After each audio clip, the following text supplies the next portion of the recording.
एक मित्र ने प्रश्न पूछा है कि मैं 1 साल से ध्यान कर रहा हूँ, लेकिन मैं ध्यान नहीं कर पा रहा हूँ।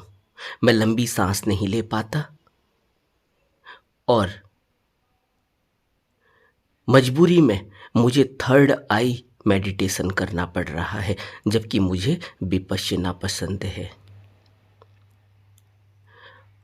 मैंने कम खाना शुरू किया। कम खाने की वजह से मैं बहुत दुबला हो गया हूँ। उसके बावजूद भी मैं ध्यान नहीं कर पाता। ध्यान में विपश्यना करने में पेट खाली होना चाहिए ताकि लंबी सांस आ सके, लेकिन कम खाने के बावजूद भी मेरी लंबी सांस नहीं आती। मैं लंबी सांस नहीं ले पाता। क्या करूं?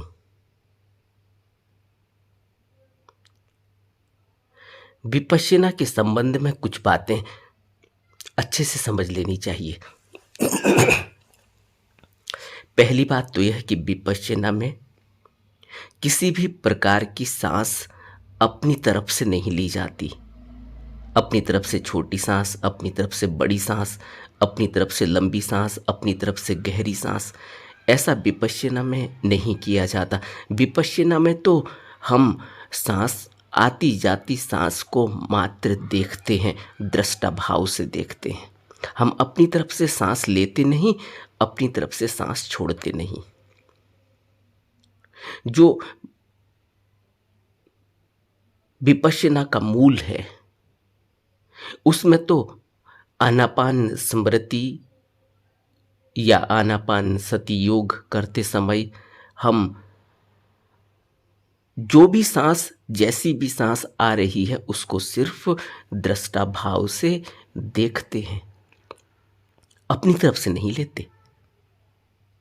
यह मूल है आनापान सति योग का, विपश्यना का। लेकिन जो लंबी सांस, छोटी सांस, तेज सांस, सांसों को गिनना, यह जो बात शुरू हुई इसको हम रेचन कहते हैं। रेचन को अगर हम इंग्लिश में कहें तो उसे हम कथारसिस कहते हैं। कथारसिस करने की आवश्यकता तब होती है जब मन बुरी तरह से विचलित हो चुका होता है, परेशान हो चुका होता है, मन अनियंत्रित हो चुका होता है, बस में नहीं होता। तब हमें रेचन की आवश्यकता होती है। और आज जो हमारे मन की स्थिति है उसमें हम अपनी सांस को दृष्टा भाव से चुपचाप एकाग्र होकर एकांत में देख पाएंगे। यह बहुत ही मुश्किल का काम हो चुका है।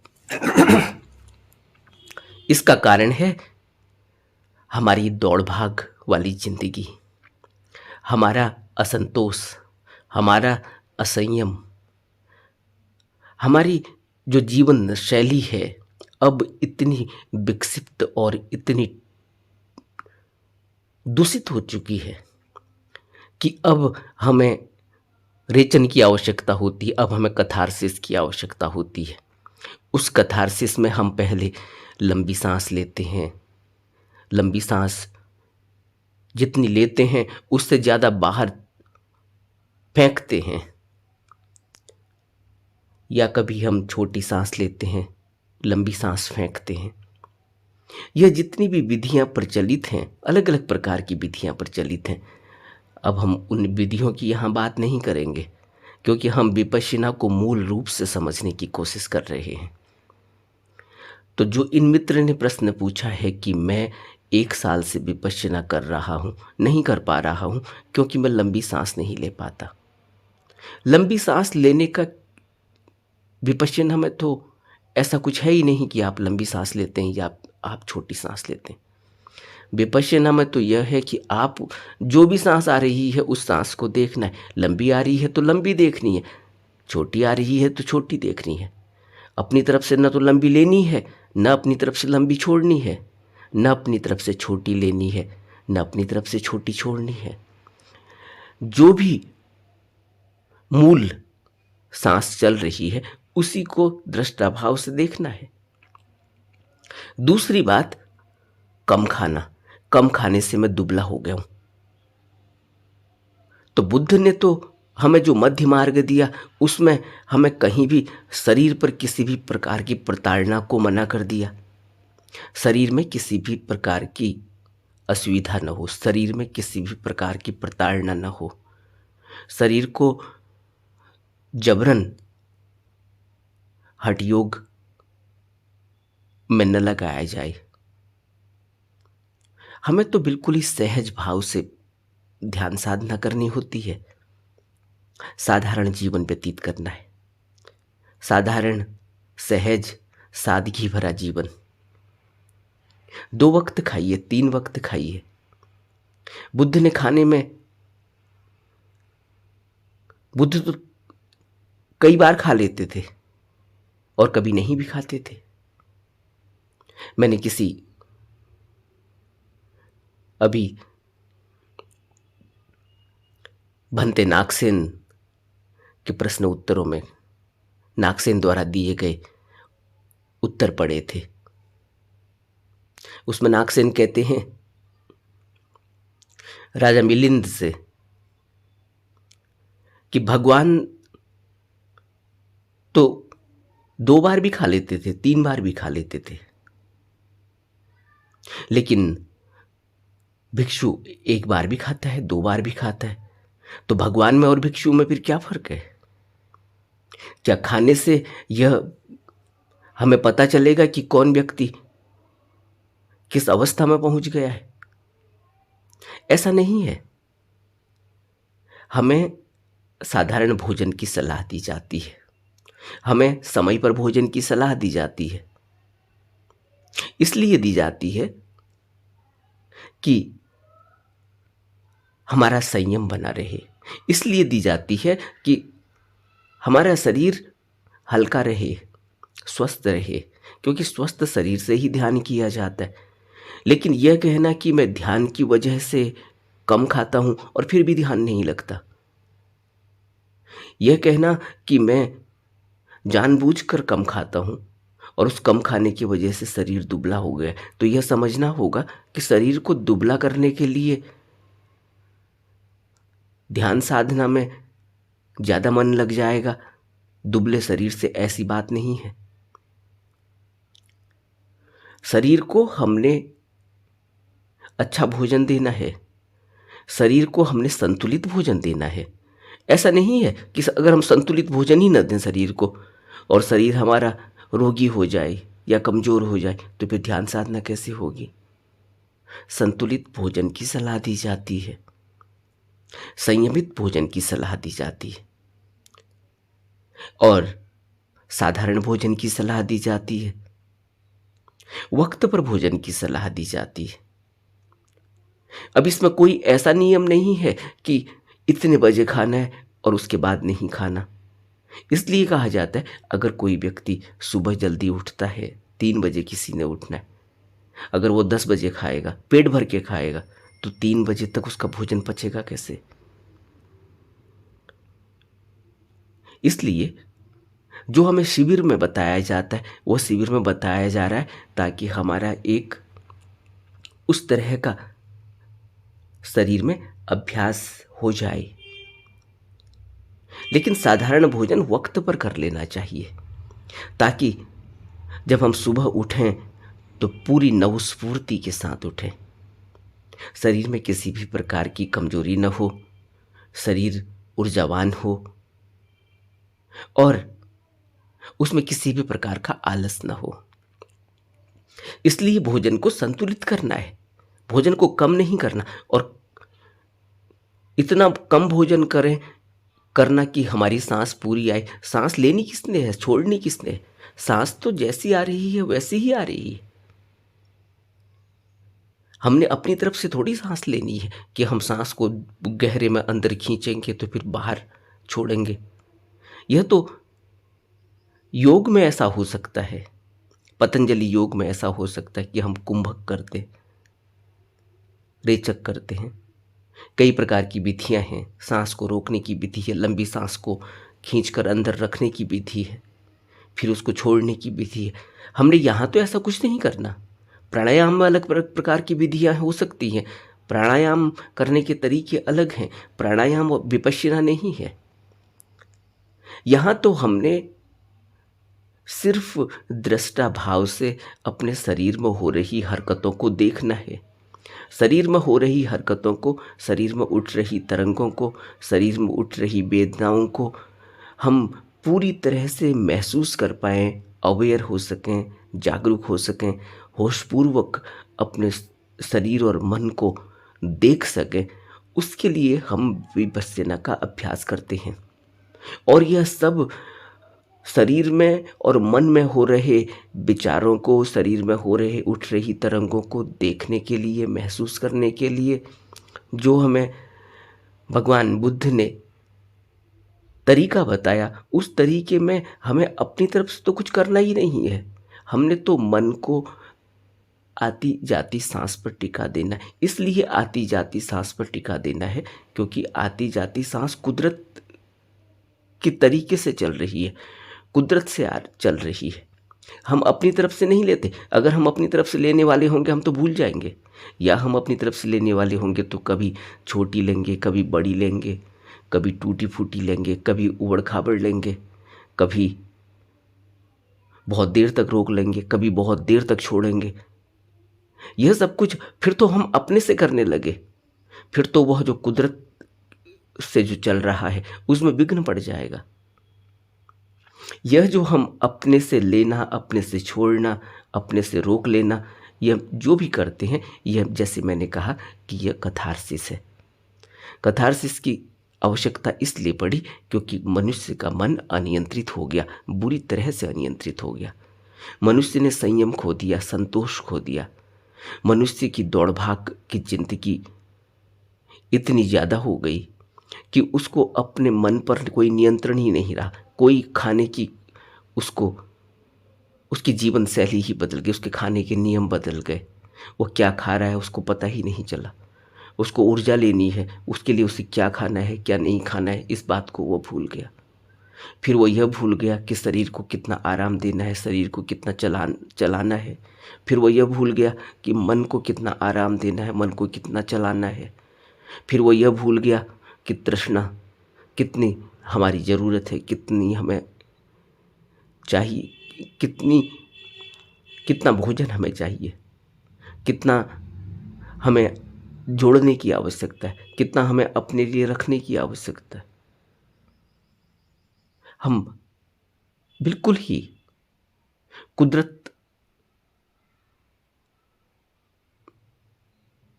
को हमने बिल्कुल नकार दिया और आज उसके परिणाम हमारे सामने हैं। आज मनुष्य का मन बुरी तरह से विकृत हो चुका है। मनुष्य के शरीर की स्थिति बदल गई है। यहाँ तक कि प्रकृति को हमने जिस तरह से दूषित किया है, प्रकृति का जो एक स्वभाव था वो बदल गया। अब हमने जो करना है उसमें हमें अपनी तरफ से जो कुछ भी शरीर में चल रहा है उसको वॉच करना है। इसलिए कहते हैं कि वॉच योर ब्रेथ, इसलिए कहते हैं वॉच योर माइंड, इसलिए कहते हैं वॉच योर सेंसेशन।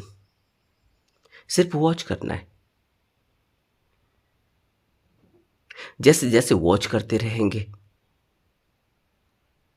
वैसे वैसे यह पता चलेगा कि जो संवेदनाएं उठ रही हैं शरीर में, क्योंकि शरीर स्थूल है, इस पर संवेदनाएं महसूस होती हैं। सबसे पहले मन तो बहुत चलायमान है, मन पर उठ रहे विचारों को तो पकड़ने के लिए पहले इतना होश जगाना होगा, इतना अवेयर होना होगा। वो हम नहीं हो पाते। क्या हम हो पाते हैं? हमारे सामने कोई ऑब्जेक्ट है, उस ऑब्जेक्ट को देखने के बाद किस तरह से मन में वाइब्रेशन उठ रही है, किस तरह से विचार उठ रहे हैं, किस तरह से भाव उठ रहे हैं, हम देख ही नहीं पाते और कृत्य कर बैठते हैं। फिर उसके परिणाम हमें भुगतने होते हैं। हर कृत्य का परिणाम भुगतना होता है, चाहे वो जानकर किया जाए, चाहे वो अनजाने में किया जाए। इसलिए कृत्य को करने से पहले पहले ही हमारा होश इतना जग जाए कि हम उस कृत्य को देख सकें, हम उस विचार को पकड़ सकें जो कृत्य का रूप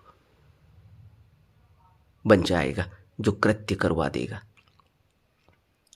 लेकिन वहां तक पहुंचने से पहले पहले शरीर में उठ रही संवेदनाओं को देखना होगा। मन पर उठ रही संवेदनाएं बात की बात है, पहले शरीर पर उठ रही संवेदनाओं को देखो। स्थूल है शरीर, इसमें पता चलता है। कैसे पता चलता है? आंख से कोई ऑब्जेक्ट देखा, सेंसेशन उठी, इंद्रियों को पता चला और तुरंत शरीर में सेंसेशन होने लगती। क्या नहीं होती? आपने कोई ऑब्जेक्ट देखा, कोई लड़का देखा, कोई लड़की देखी, आप जवान हैं, तुरंत दिल में धक धक धक धक होने लगती। स्थूल में पता चलता है क्या विचार उठा, क्या नहीं उठा, मन में क्या वाइब्रेशन हुई, यह तो बहुत सूक्ष्म हो जाता है। स्थूल की सबसे पहले शरीर में धक्क होती है, दिल में धक्क होती है। तुरंत एक छिपकली गिरी, बिल्कुल सामने गिरी, एकदम से धक्क हो गई। क्या हुआ, क्या नहीं हुआ, मन कितना डरा, कितना नहीं डरा, क्या विचार उठा, वो तो बात की बात है। तुरंत छिपकली को देखते ही धक्क हो गई, कॉकरोच को देखते ही धक्क हो गई, सांप को देखते ही धक्क हो गई।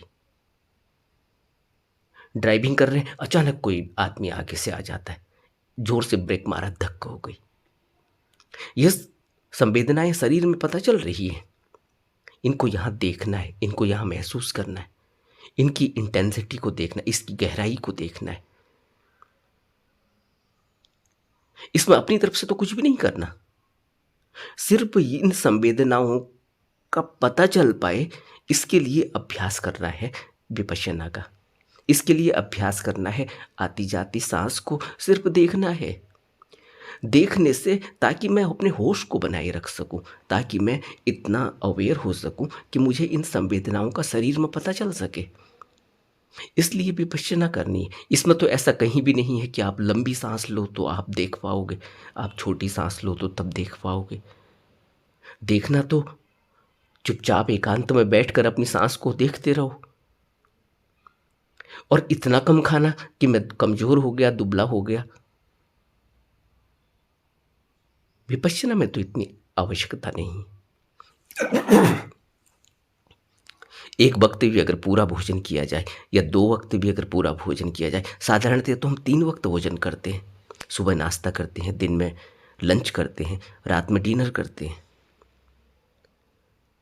शिविर में रात के डिनर को स्किप कर दिया जाए, अगर कर दिया जाता है, शाम को 5 या 6 बजे थोड़ा सा लिक्विड दिया जाता है या बहुत कम मात्रा में ठोस दिया जाता है। तो 2 वक्त का भोजन तो हम घर में भी कर सकते हैं, नाश्ता और लंच तो हम करते ही हैं, और शाम को 5-6 बजे हम एक साधारण भोजन कर सकते हैं, हल्का भोजन कर सकते हैं, सुपाच्य भोजन कर सकते हैं। और अगर हम 9 बजे भी सोते हैं, 8 बजे भी सोते हैं, तो हम 2 बजे, 1 बजे, 3 बजे उठ सकते हैं, बहुत आसानी से उठ सकते हैं। तो इसमें यह कहना कि मैं इतना कम खाता हूं कि मैं दुबला हो गया हूं, लोग ध्यान करते हैं और उनका ध्यान लग जाता है, मेरा नहीं लग रहा है। ध्यान इसलिए नहीं लगेगा कि मैंने कम खाया है या मैंने अपने से गहरी सांस ली है। सांस का अपने से लेने का कोई भी संबंध आनापानसति योग में नहीं है। जो मूल विपश्यना है उसमें अपनी तरफ से सांस लेनी ही नहीं है। और दूसरी बात कि सांस गहरी लेने की कोई बात ही नहीं है, सांस जैसी भी आ रही है उसको वैसे ही लो। हाँ, यह है कि अगर किसी भी प्रकार की फिजिकल प्रॉब्लम है, किसी भी प्रकार का शरीर में रोग है, किसी भी प्रकार की शरीर में अगर व्याधि उत्पन्न हुई है, सांस लंबी नहीं ली जाती, तो उसका चेकअप कराया जा सकता है, डॉक्टर से सलाह ली जा सकती है। कारण पता चलेगा कि कहीं फेफड़ों में कोई क्या दिक्कत है, क्यों सांस लंबी नहीं आती, क्यों सांस छोटी आ रही है। सांस लंबी लेने में क्या परेशानी है, यह सब हम डॉक्टर से कंसल्ट कर सकते हैं, उसके लिए दवा ले सकते हैं।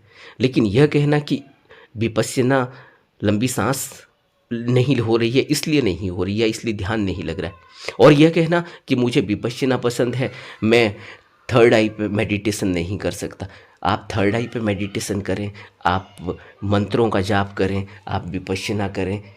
क्या बुद्ध की ध्यान विधि तो विपश्यना थी, लेकिन बुद्ध की ध्यान से एक नया मंत्रयान निकला जिसको हम महायान कहते हैं। और मंत्रयान में क्या हम मंत्रों का उच्चार नहीं करते?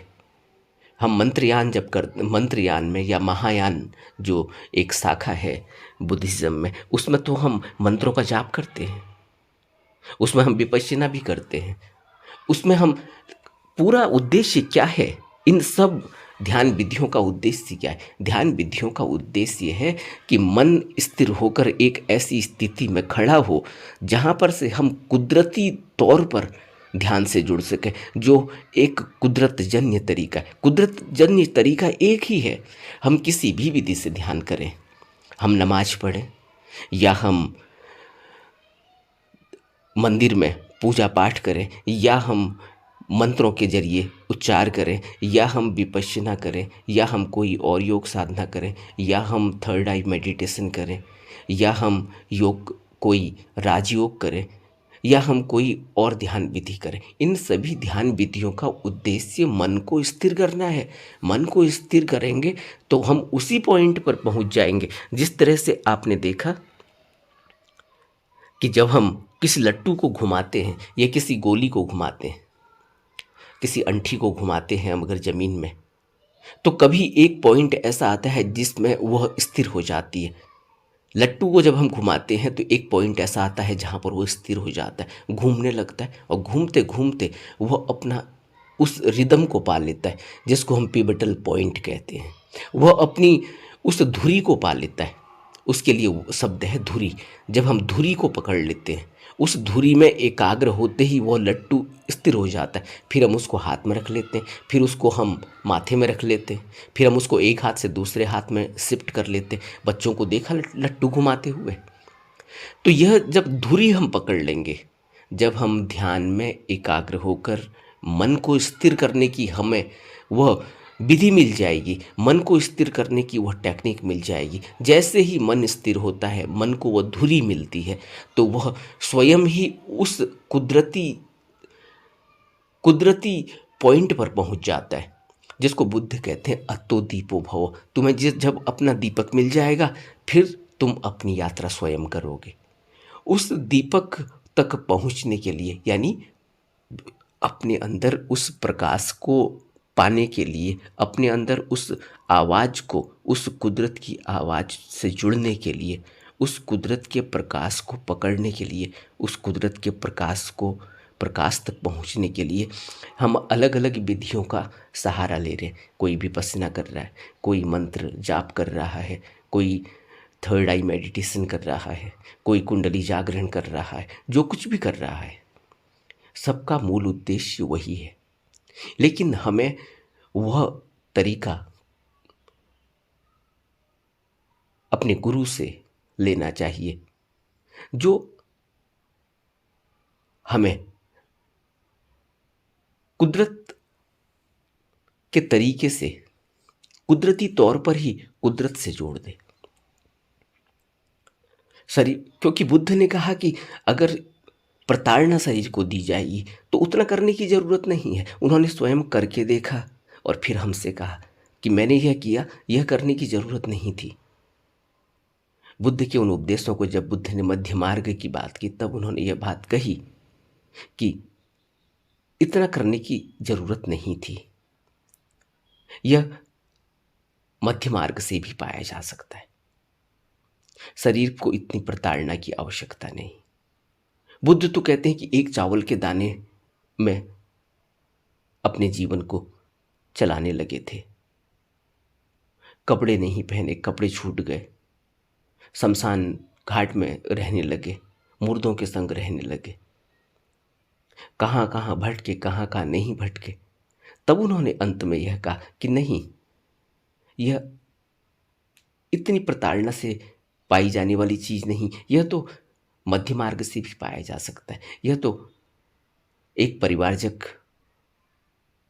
होकर भी पाया जा सकता है, एक साधारण जीवन जीकर भी पाया जा सकता है, परिवार में रहकर भी पाया जा सकता है। इसको मध्य मार्ग का उन्होंने नाम दिया कि मध्य मार्ग से भी पाया जाता है। हमें संतुलन बनाना होगा, लेकिन संतुलन बनाना मुश्किल का काम है, क्योंकि जीवन इस तरह से डामाडोल हो जाता है, इस तरह से हवाएं चलती हैं कर्मों की, इस तरह से हमारे संस्कारों की हवा उठती है, संस्कारों की वेव्स चलती हैं कि हमारा संतुलन खो जाता है। वह संतुलन कैसे बनेगा, उसके लिए हमें लगातार मेहनत करने की आवश्यकता है। जिस तरह से हम रोज सुबह खाते हैं, जिस तरह से हम रोज अपने दांत मलते हैं, जिस तरह से हम रोज नहाते हैं, जिस तरह से हम रोज सोते हैं, रोज उठते हैं, जिस तरह से हम रोज कामकाज पर जाते हैं, जिस तरह से हम अपने सारे नेचुरल कॉल्स को करते हैं, उसी तरह से हमें ध्यान भी एक जीवन का हमारा यह नियम बन जाना चाहिए। यह कुदरती तौर पर हमारी एक जरूरत बन जाना चाहिए, हमारी एक आवश्यकता बन जाना चाहिए। यह कुदरती तौर पर हमारी एक आदत बन जानी चाहिए। और ऐसा नहीं है कि यह हमारी जीवन शैली नहीं है। आप किसी भी घर में जाएं, सबके वहां आप एक मंदिर पाएंगे, सबके वहां आप भगवान को याद करने के अपने अपने तरीके पाएंगे। उन सबका अपना एक जीवन जीने का तरीका है, सबकी अपनी अपनी एक जीवन शैली है। सब सुबह शाम भगवान को याद करते हैं, उस एक ऊर्जा को, उस एक सर्वे सर्वा को। सबके मानने का तरीका अलग हो सकता है। कोई उसे साकार रूप में मानता है, कोई उसे निराकार रूप में मानता है, कोई उसको ऊर्जा के रूप में मानता है, कोई उसे कुदरत के रूप में मानता है, लेकिन सभी उसको मानते हैं।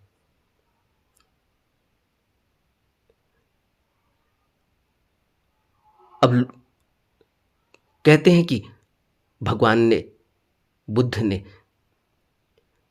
ईश्वर को नकार दिया, भगवान को नकार दिया। कोई भी किसी भी प्रकार की ऐसी कोई चीज है ही नहीं। लेकिन हम बुद्ध को भगवान कहते हैं, हम उनकी पूजा भी करते हैं। अब जब बुद्ध जमीन पर थे उस समय उनकी पूजा करने का कोई विधान नहीं था, लेकिन अब हम उनकी प्रतिमाओं की पूजा भी करते हैं, वहां बैठते हैं, ध्यान करते हैं। उद्देश्य यही है मंदिरों का कि हम वहां बैठें, वहां हम ध्यान साधना करें, वहां हम कुछ ज्ञान को ग्रहण करें, वहां हम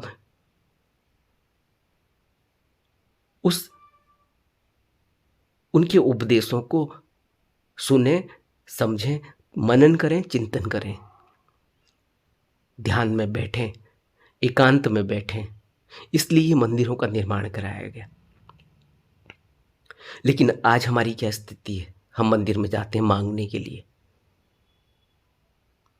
हमारी कोई भी मनोकामना होती है, जो भी इच्छा हमारी होती है, हम जाकर मंदिर में उससे पेश कर देते हैं। यह उद्देश्य था ही नहीं मंदिरों का। लेकिन आज हमने अपने मन के हिसाब से उनको मोड़ दिया है, और फिर हम कहते हैं कि हम पूजा कर रहे हैं। हम पूजा कर रहे हैं स्वार्थ से, हम पूजा कर रहे हैं अपनी मांगों को पूरा करवाने के लिए। ऐसा कोई भी भगवान, कोई भी ईश्वर, कोई भी ऐसी पावर नहीं। बुद्ध ने कहा कोई भी ऐसी पावर नहीं है जो तुम्हारी मांग को पूरा करेगा। जो नहीं सुनता, तुम उसे याद कराओगे तब वो याद करेगा, तब वो सुनेगा, तब वो तुम्हारी मांग पूरा करना चाहेगा, करेगा, तब वो तुम्हारी मांग पूरा नहीं करना चाहेगा तो करेगा। और न तो कोई ऐसा ईश्वर है जो तुम्हें दुख देता है, न तो कोई ऐसा ईश्वर है जो तुम्हें सुख देता है।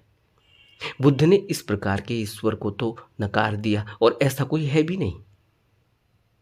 लेकिन ऐसी बात समाज में फैल गई कि बुद्ध ने ईश्वर को नकार दिया। बुद्ध ने ऐसे ईश्वर को नकार दिया जो जिसको तुम याद दिलाते हो तब उसे याद आती है, तुम पूजा करोगे तब वो खुश हो जाएगा, तुम पूजा नहीं करोगे तो वो नाराज हो जाएगा। ऐसा कोई ईश्वर बुद्ध ने कहा नहीं है। अब यह बात फैल गई कि बुद्ध ने कहा कि ईश्वर है ही नहीं। ईश्वर को हम अभी क्या समझेंगे?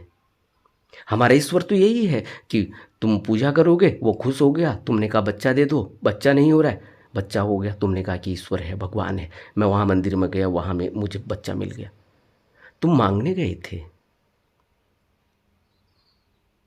और ऐसा मांग को पूरा करने वाला कोई ईश्वर नहीं है।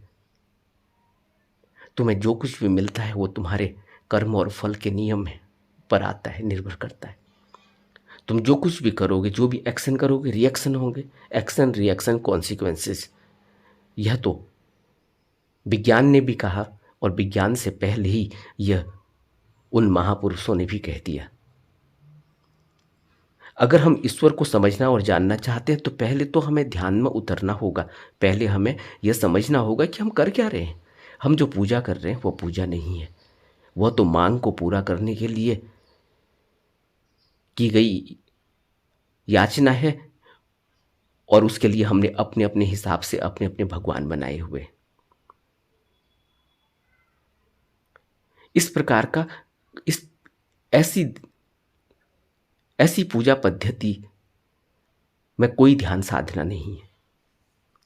ध्यान साधना का उद्देश्य यह भी नहीं है कि ध्यान लगे न लगे। ध्यान साधना का उद्देश्य सिर्फ यही है कि मैं यह जानूं कि मैं हूं कौन। बुद्ध ने मृतक को देखा और तभी एक बात अंदर से उठी कि फिर जो यह कल चल रहा था, आज इसको ले जाया जा रहा है, अब यहां कोई भी नहीं इस शरीर में। तो वो कौन था जो इस शरीर में था? मृत्यु के बाद वो कहाँ गया जिसको यह मृत्यु कह रहे हैं कि यह मर गया? ये कौन था फिर? ये कहाँ गया? यह खोज करनी होगी और यह खोज मृत्यु के बाद नहीं होगी, यह खोज तो जीवन में ही करनी होगी। यहां से हमारी खोज शुरू होती है। इसके लिए इतनी सम्यक दृष्टि तो चाहिए ही, इतनी प्रज्ञा चाहिए कि पहले हम मृतक को देखकर हमारे अंदर यह विचार उठ सके। आज तो हमारे सामने, हमारे घर में ही कई लोग मर गए, हमारे पड़ोस में कई लोग मर गए, हमारे जानने पहचानने में कई लोग मर गए, यार दोस्तों में कई लोग मर गए, और हमारे अंदर आज तक ये विचार नहीं उठा कि वो कहाँ गए, वो कौन थे, वो कौन सी मूर्ति चल रही थी। और आज वो मूर्ति कहीं भी नहीं है, न उससे बात कर सकते, न उसे देख सकते, न उससे कुछ प्रश्न पूछ सकते, न उसको कहीं ढूंढ सकते। वो कौन था, कहाँ से आया और कहाँ चला गया, कोई पता नहीं हमें।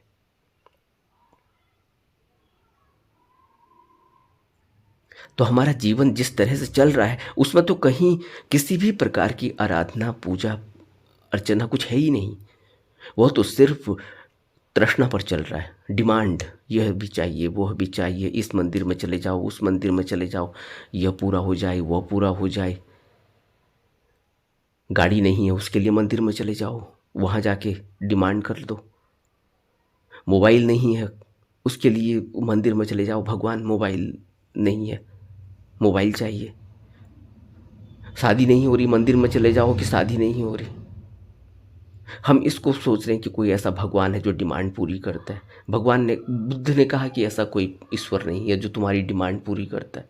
तुम्हें नहीं दे रहा है इसलिए तुम्हें दुखी करने में उससे मजा आ रहा है, तुम्हें जिसको दे रहा है उसको सुख और खुशी कर देने में उसको मजा आ रहा है। क्या उसने कोई उससे रिश्वत ले ली है? और तुम्हें नहीं दे रहा है, तुम्हें सताने में उसको मजा आ रहा है। तर्क से समझना चाहिए। बुद्ध ने हमें तर्क दिया और हम सोच रहे हैं कि, और हमने यह बात फैला दी कि भगवान ने, बुद्ध ने तो भगवान को मना कर दिया, बुद्ध ने तो ईश्वर को नकार दिया। बुद्ध ने इस प्रकार के ईश्वर को नकार दिया और बुद्ध ने जिस ईश्वर की बात कही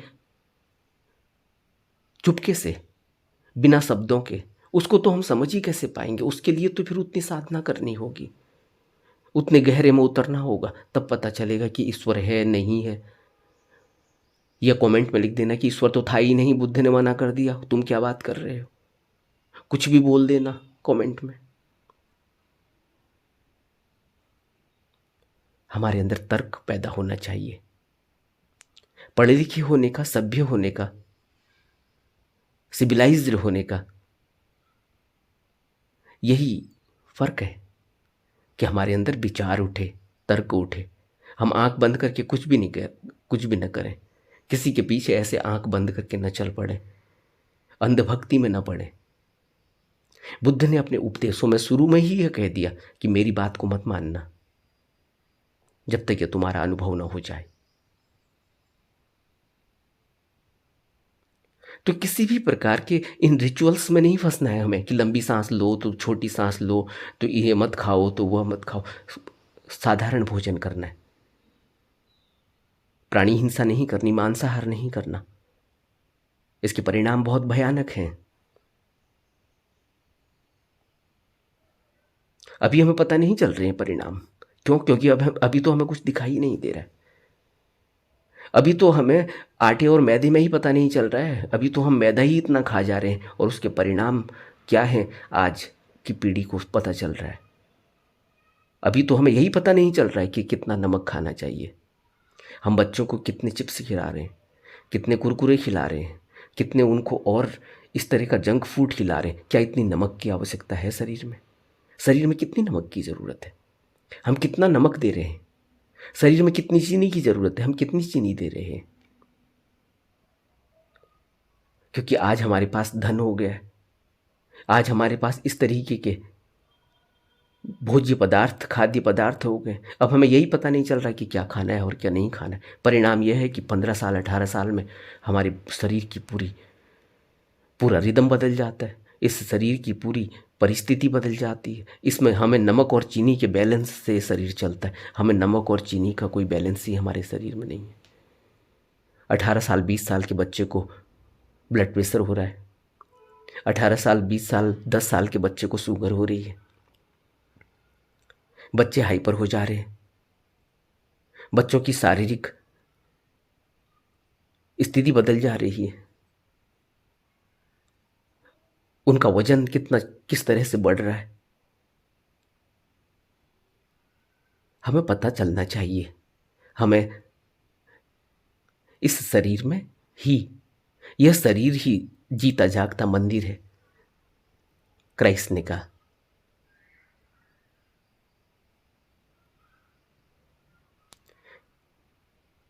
लेकिन यह जीता जागता मंदिर हमें दिखाई नहीं दे रहा है। हम इसमें मांस डाल रहे हैं। एक बहुत बड़े कवि हुए, विचारक हुए, उपन्यासकारक हुए,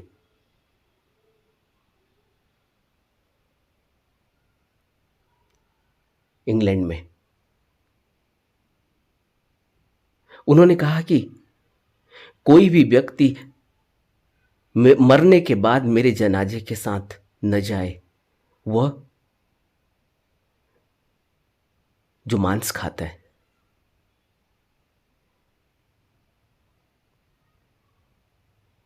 जॉर्ज बर्नार्ड शॉ, कि जिन लोगों ने जीते जी अपने शरीर को कब्रिस्तान बना दिया है, ये बड़ी अद्भुत बात है